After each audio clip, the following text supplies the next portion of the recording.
Hello.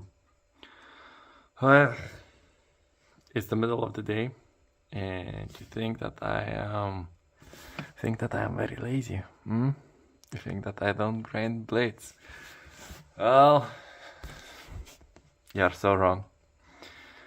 I have already ground 18, including the ones that I did yesterday, 18 Angis scalpels. I'm about to do. All of these 18 are actually gray finish. I have them here. Look so nice. And the next ones are going to be the Neo Scale Select ones. Jesus Christ, they look beautiful. Some of these don't have really nice patterns, and most of them don't have really nice patterns actually. And the pressure is on when you select some of these that are very beautiful. You tend to be very careful, very slow, and trying not to scratch the finish and give non-organic look to it, because it beats the purpose of nice finish. And after those 9, I will grind the 4, 2 in particle metallurgy steel, 2 in Elmax, and 2 in M390. That will be also listed on my website. With this I will have a little bit more trouble, as I need to do a new angle guide, as they are 2.5 millimeters, and basically all of my knives all of the Angis are 3 millimeters. So if I want my bevel to be on the same height, gotta have new angle guide. But I guess that would be pretty easy to calculate, because I have the model in Fusion. I can model the bevel at the correct angle. Basically I can do everything. And I have some bad news. The shitbox Volvo. The fault is still there. It still idles bad. I thought about buying the mass airflow sensor cleaner, but the sensor itself looks very clean. So I don't think that spending 4 or 9 euros on a specific cleaner would do anything, as I've cleaned it with the ultrasonic cleaner and with acetone. The car seems to idle just fine when the mass airflow sensor is disconnected, but the idling, it's not like constant, which really sucks, because you cannot debug it as easily.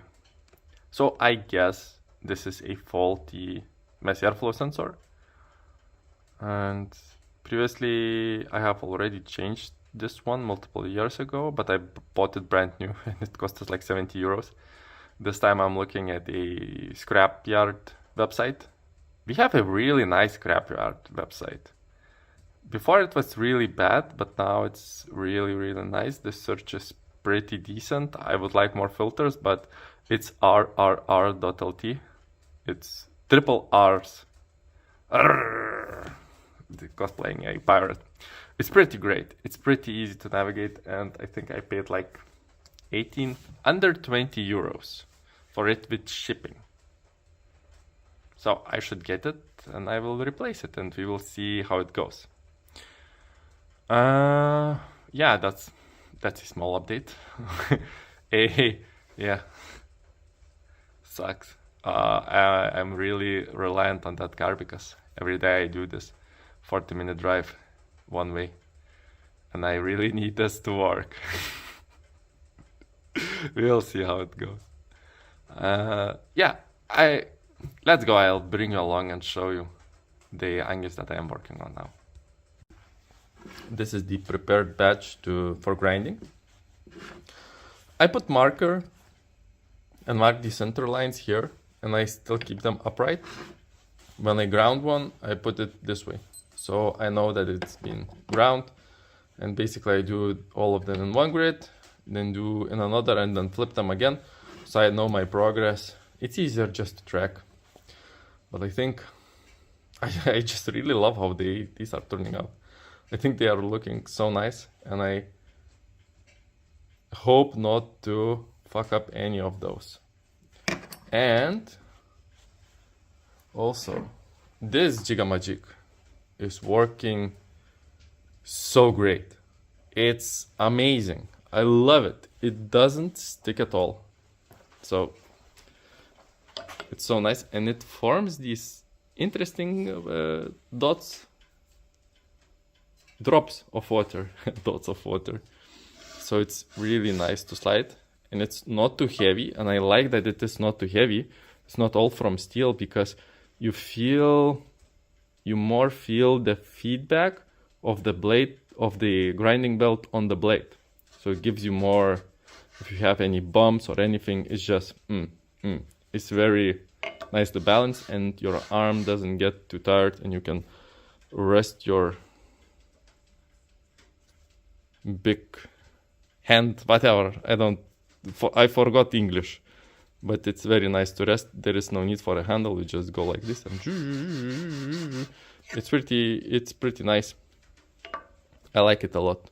It works really well, but there is another improvement that I thought about is when you get the abrasives, you can still feel it crunchy under there, and you need to clean the table, and more often you need to clean the base, drop the base. So most often I use one of these brush that I have near my drill press, but it sucks as you need to use one arm, the right arm, to take that, then you switch arms and take this into your right arm. It's the whole operation.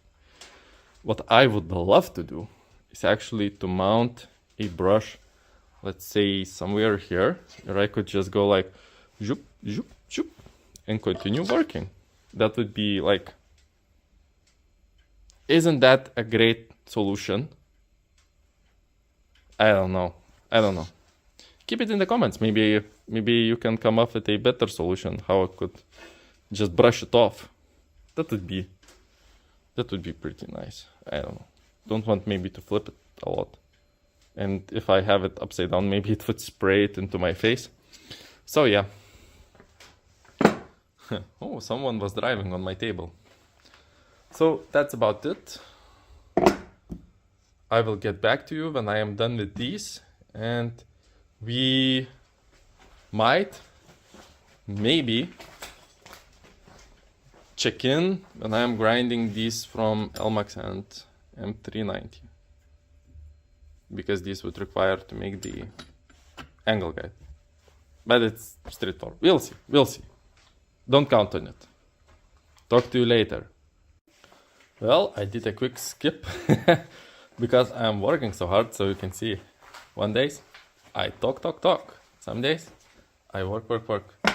So I made, this is the previous, this is for 3mm, and I love to spray paint them and just remove the top. I think it looks very nice and very readable. And this is for the 2.5mm, so I don't forget for what knife it is. And I can easily adjust my platen. So the plunge lines will be on point, the edge thickness will be on point, the bevel height will be on point. Jesus Christ, I love machining. If I could, I would machine the bevels, but sadly I have to do them by hand. It's just fine, just the work that needs to be done. So I will use this to set up, and the bevel height is very important for also for the plunges to be deep enough, and so the knife fits correctly into the same sheath. So I will go set up the grinder, and we will grind out these 4 small blades. It's late. It's fucking late. Jesus Christ. Sorry for the lack of content for today. Finally, I was working very hard. It's still, look, you see, I look tired. I look pretty tired. I did, this one was yesterday. And today, 1 box, 2 box, and these are Neo scale, which I think these are the best looking Neo scales. So it looks so good. And also I did I have M390. Oh, let me clean this up a little bit, which looks awesome. And these are super thin behind the edge. Maybe I can, if I have some calipers. Ooh, of course I do. Let me see. What do we have here before sharpening? And 0.10. Yeah, 0.1 millimeter. So these will be these are 2.5 millimeters. It's so thin. If I put it together with this chunky boy, which is half millimeter bigger, metal noise. You can see. I hope you can see. It's quite a difference. Half a millimeter makes a lot of difference. So these feel especially as a scalpel, and I'm wondering, and this is a live test, if these would actually work out of the box with the sheets or not. Because when I am making those, and you will see the process tomorrow, hopefully, I don't know what happens, hopefully on Baltic blades we will see the sheath making process, but let me on air check. I have some spare sheets rumbling in the background. Whoa. I have a spare sheet. Let's see.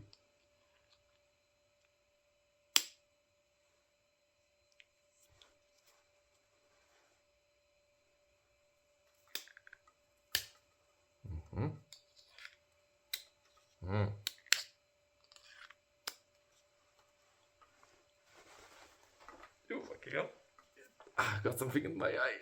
I'm not crying. It works pretty fine. You got pretty solid retention. Even now, it's even smaller. You have only 2.5 millimeters of retention. The first time is always harder because you need to go in through the kydex barrier, and basically the plunge lines, they mold their way through, deform the kydex a little bit, scrape a little bit off it. We have a little bit play, this tiny bit, but it's fine. It's fine. It's so fine. Let's weigh this baby. I have very precise scales, and we will see. I hope this works in hand.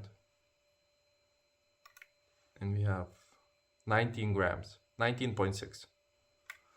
So that's super light. I'm super excited. These will be listed M390. There will be only 2 currently. At 2.5 millimeters width. These came out beautifully. I am loving. These are still dirty, so excusez-moi. But the grinds and the plunge lines are dead on. Mamma mia, grinding. Oh, these look so great. These look amazing, but sadly, there will be only one in Elmax. This one. And the other one, I will have to keep it for myself. Sadly. Sadly. This is how the grinds came out. Yeah, you can see they are pretty different, and that's no bueno. That will be my knife. So I will have an Elmax special edition. Now, for those who buy those, these are thinner and thinner ground than your usual Angis. So these are totally a scalpel. These are not pry bars. These steels have lower toughness than N690 or ABL. So if you buy this and come to me and saying, oh, I broke the tip, I will repair it, of course. Of course I will do it. But it's your own fault. It's your own fault. I am warning you. And this is not a threat, unless it is. If you break it 3 times the tip or 2 times, you're off. You're off the wagon. You are done for it. I'm coming for you. So yeah, this will be mine. And these, I made one Elmax blade before in my whole knife making career. So these are, and that was not for sale. So this is the very first knife in Elmax that is for sale. And today is the very first time that I worked with M390 and ground M390. And these are the very first knives in M390 that I am selling. So that's a big milestone for myself. It wasn't easy. It was way, compared to ABL, it's night and day difference. But yeah, maybe the Barnett blade will come also in Elmax, Magna Cut maybe in M390, we will see, but currently only N690 options are available because I just want, look, a good grind and a great design is way better than a high-end steel. A okay knife, okay steel, I mean, with a very good heat treatment, very good, comfortable knife, very good. So if these go well, then I can invest in buying high-end steels, offering them, of course, with a premium price because they are much harder to work with, much more expensive to get. So, but you get those knife nuts who can sharpen actually these steels, they can get the benefit. But for average enthusiast, N690, oh, mamma mia, such a good steel, very easy to sharpen, holds a great edge, works like a charm. It's wonderful to work with. It's just like all great rounder. So I got pretty tired today, super happy about this restock of my website. And I am bringing a lot of knives to laser etching. And yeah, tomorrow, we see ourselves making sheets. And I will show you some more of my process. Because people say, oh, it's so easy to make kydex, to make how you make, so beep, bop, bop, it's easy, it's done. But I will show you the easy part first. I will show you the process when you have it down, when you have it like figured out how to make the sheath in the way you want. And then after we make those, I will show you how the uncertain things get cleared. How I do sheath R&D when we will be developing the sheath for this. Maybe I will bring you into cam. Maybe I will show how I change their parameters. What's the ideologically idea, at least behind retention, and what features, geometric features, create good retention. What are stupid ideas? What are some simple ideas that most makers forget? And I try not to forget and try to implement and make a great sheath. Oh, God. And it really sucks when you see like knife reviews and people are like, yeah, it comes with a sheath. It's a sheath.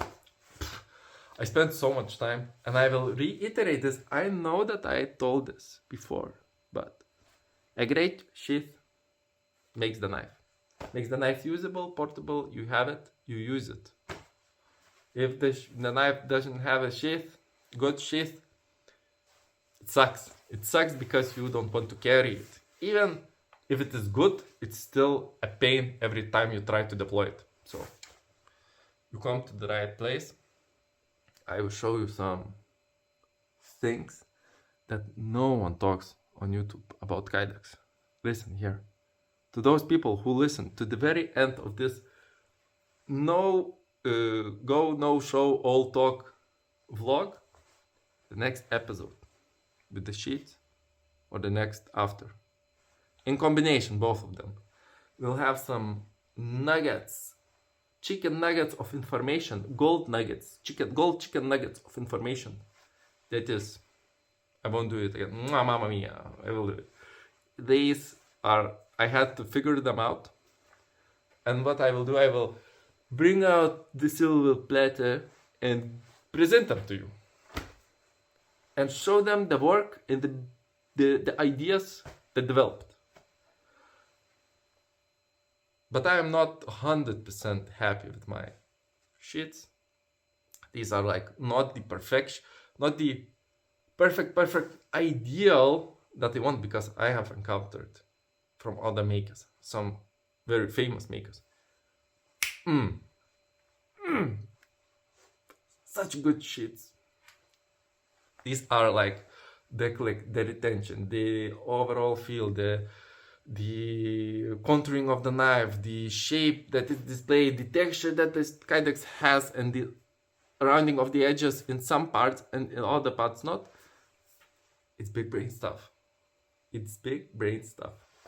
And people who don't make knives, they don't notice it. If they notice it, they only notice when it's bad. So it's good design when it's intuitive. Like everything in life, I guess. So yeah, thank you for coming in this video. I am very tired, but I am so happy that I got everything done. We have a angle guide for the future. If you guys want more of M390 and Elmax blades, I'll be ready to do that, depending on how it sells. If you want to buy one, most probably when this video airs, it is already online on my website, so you can order it. Remember, there is only 3, 1 in Elmax, 2 in M390. We'll make the sheets in the other episode, so go check out the link. Subscribe, like, share, comment whatever you want. Have some fun in the comments. I'll respond with whatever I want also. So, and I talk to you later, alligators.